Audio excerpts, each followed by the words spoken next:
Some people pretend to support you, but actually hate you. What do I mean by this? In front of you, they will root for you. They'll root for you. They'll start, they'll scream your name out, whatever the case may be.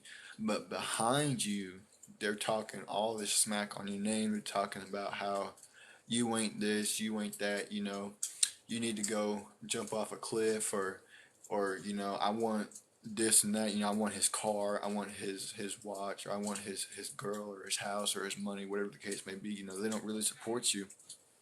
They're just pretending to support you.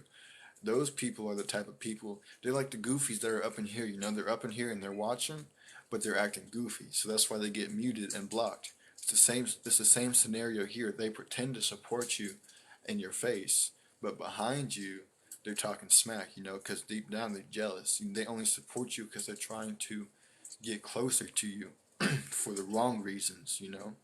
They're plotting. They're trying to figure out how they can take from you instead of just supporting you for doing your thing. There's always going to be people out there that I hate, but then there's a difference between a hater and somebody who plays both sides of the spectrum. A hater just hates. No matter what.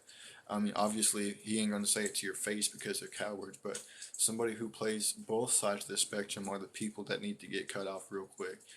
And sometimes they do it so well that you wouldn't even know that it's that person. You'd be shook with the person who it is that's playing both sides of the spectrum. That's why you got to pay attention to everyone and pay attention to everything and watch how certain people move, because they're snakes. They're like a snake that is coiled up and ready to strike at their prey any minute. That's what they're like. So, hey, shout out to Nikki for coming back up in here, man. Glad to have you back too. Um, they're like a snake that's coiled up and they're waiting for the right moment to strike their prey. That's what those kind of people are. So watch out for those people, man. Watch out. And don't if you can, don't bring those people into your circle. And my advice when it comes to circles is keep them as small as possible. You don't need a big group of people. Some people are like people persons, and that's cool too. But in your circle, in your close circle, man, you don't need that many people. The more people you have in your circle, the more people you got to worry about plotting and planning on you, man. That's why I literally have one person in my circle, and that's it. I have one person. That's it. Every everybody else is an associate or an acquaintance, not a friend, not a family member, nothing. Just one person in my circle. Now, having somebody in your circle versus having like actual family, that's different, because obviously they're your family. But having one person in your circle, I feel like is the best way to go. Because you got less things to worry about. And if they're that real person, that person gonna stay in your circle, for forever. They're gonna stay in your circle.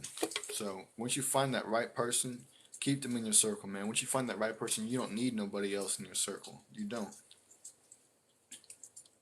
Because that loyal person, that supportive person, they're gonna stand behind you no matter what. So you don't need multiple people to do so. Because I mean, what are you really trying to do with a big group of people? Are you trying to look tough? You trying to fit in with a crowd or what, man? Um, and that's gonna tie in with my next episode after this. But yeah, man, watch out who's around you. Watch out who your supporters be. Don't always give every single one of your fans attention like that. I mean, you could probably, if they said they like what you do, you could be like thanks, and then walk off. But don't bye bye goofy.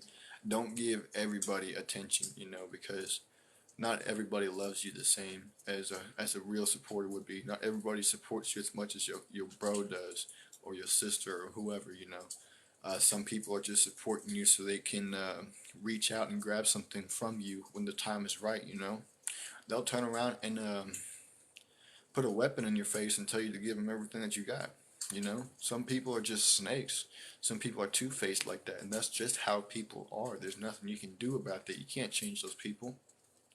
That's how they are. That's the type of person that they are. So you got to stay away from those people as much as you can. You know. Um, and yeah, man. With that being said, I'm gonna go ahead and end it right there with that topic. If y'all would like me to stick around any longer, y'all already know. 15 roses every 5 minutes. Otherwise, I will go ahead and get up out of here with the next episode. With that being said, I'm gonna go ahead and scroll up here and see if there's any comments that I might have missed. So far, I'm just seeing blocked and notifications, man. I love it. I love to see it. I love to see it. Yeah, man. With that being said, make sure y'all share with your friends, your families, your mummies, your aunties, your grannies, and everybody else that y'all know. To all my new people out there, like I'm not even going to attempt to pronounce that name because I feel like I am going to butcher it. He always an op to Colby Covington, but it took a lot of money and success later to find out. Oof, yeah. Dang. Dang, yeah. A lot of people, you won't ever know. You won't ever truly know who a op is and who not until you get up there. And some people when they're ops, they'll get tired of waiting for you to blow up and they'll just turn on you real quick. And then but those real people, they're always stick around. So keep those real people around.